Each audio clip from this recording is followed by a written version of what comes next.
¿Qué tal, profe?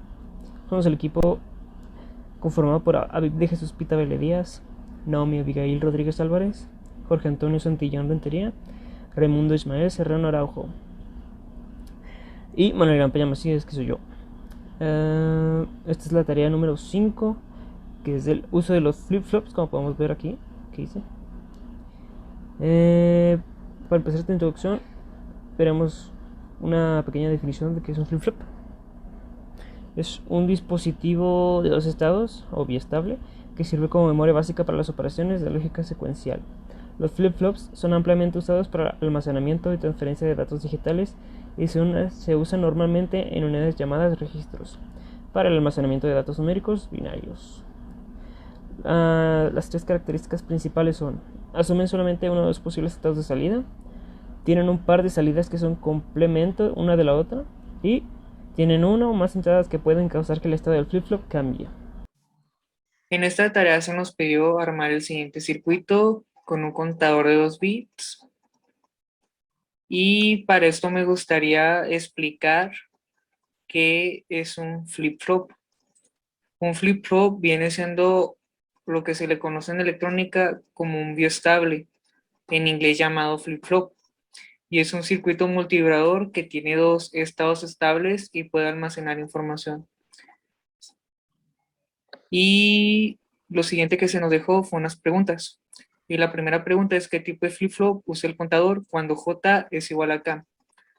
Entre las cosas que ya encontré es que para poder contar hasta un número diferente o menor a 7, en este caso nosotros necesitamos algo de 2 bits, se puede emplear algo llamado flip-flop de tipo T. ¿Qué nivel lógico tiene este flip-flop en sus entradas J y K? Podríamos decir que el nivel lógico empezaría en 0, que el nivel lógico tiene los CR, se podría decir que empezamos en 1. Y enseguida tenemos lo que son las tablas del Q1 y el Q2, cómo se manejaría en conteo decimal. Y en la siguiente tabla tenemos lo que pasaría si en lugar de conectar las Qs, conectáramos la Q testada. Por mencionar algunas otras cosas que considero importante, es que el flip-flop JK es el más versátil de los flip-flop básicos y tiene un carácter de seguimiento de entrada, flip-flop D, que es sincronizado, pero tiene dos entradas denominadas tradicionalmente como J y K, que es como lo mencionábamos, y si J y K son diferentes, la salida de Q tomará el valor de J durante la subida del pulso de sincronicismo. Y si J y K son bajos, entonces no se produce cambio alguno. Pero si J y K son ambos altos, entonces la siguiente subida del clock a la salida cambiará de estado. La elaboración del circuito, fue lo que hicimos fue trabajar con dos fuentes. Una con una fuente de voltaje de reloj, que esta básicamente nos va a transmitir pulsos al circuito integrado 7473, que es un flip-flop. A la hora de que esta nos transmite los pulsos, va a hacer un proceso y nos va a encender estos LEDs. La segunda fuente es pues para alimentar todas las demás entradas. Usamos pues 4 LEDs, 4 resistencias y usamos dos osciloscopios para poder ver el tren de pulsos de cada uno de los LEDs. Conectamos las dos Q negadas porque en una pregunta, en la 4, se nos pregunta qué pasaría si conectamos las Q negadas, y esto es lo que va a pasar. Entonces, en el funcionamiento funcionaría algo así.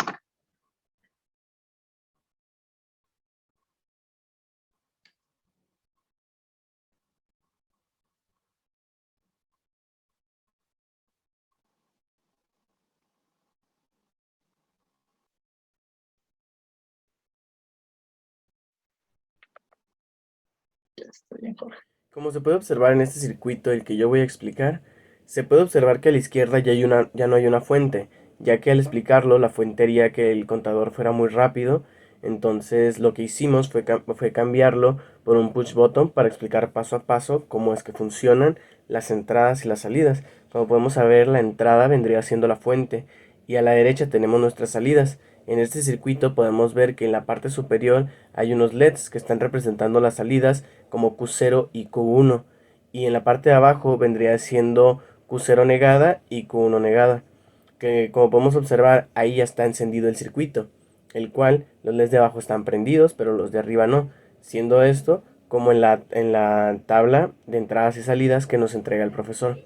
Al nosotros accionar el pulsador y hacer la parte del flip-flop de la fuente variable, podemos observar al picarlo una vez que cambia, y ahí podemos ver que seguimos con la tabla de direccionamiento, que Q0 está activa y Q1 no, así como lo pide en la pregunta 4, y los Q negada pues están cambiando también como deberían de ser, ya que están conectadas al circuito.